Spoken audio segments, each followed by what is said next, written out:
আমি অনেক বড় একটা এমএনসিতে এক সময় চাকরি করতাম আর কি, হ্যাঁ, আমার এক্সপিরিয়েন্স থেকে বলতেছি, মানে আই হ্যাভ সিন ইট। তো আমারই একজন colleague, she was an outstanding performer. হ্যাঁ, শি ওকে।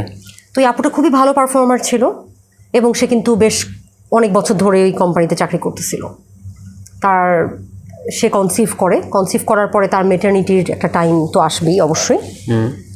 তো ওই সময়টাতে আমি কিন্তু ওই আপুর মুখ থেকে শোনা তার স্ট্রাগলটা, ওই আপুটা আর কি রিগ্রেট করছিল যে তাকে ইভেন অনেক ধরনের রেসপন্সিবিলিটি থেকে যেগুলো তার প্রাপ্য, হ্যাঁ, সেগুলো থেকে তাকে কিন্তু ওই যে সিমিলার সিচুয়েশন, যে তাকে কিন্তু আস্তে আস্তে সরিয়ে দেওয়া হচ্ছিল বা তার মেটার্নিটির আগেই তাকে রেডি করে ফেলা হচ্ছিল, ঠিক আছে ফাইন, রিপ্লেসমেন্ট।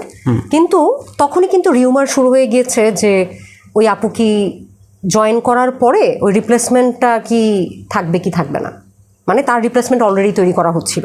আনফর্চুনেটলি উনি জয়েন করার পরে উনি কিন্তু তার কয়েক মাস পরে, একটা সার্টেন টাইম পরে সে নিজে থেকে চাকরি ছেড়ে দেয় আউট অফ ফ্রাস্ট্রেশন, কারণ সে আসলে এনাফ ওয়েলকামড ফিল করে নাই।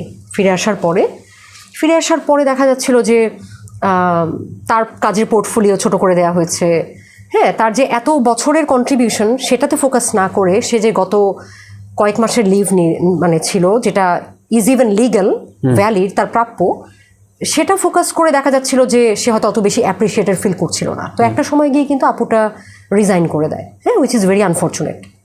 তো এটাই আসলে রিয়েল লাইফ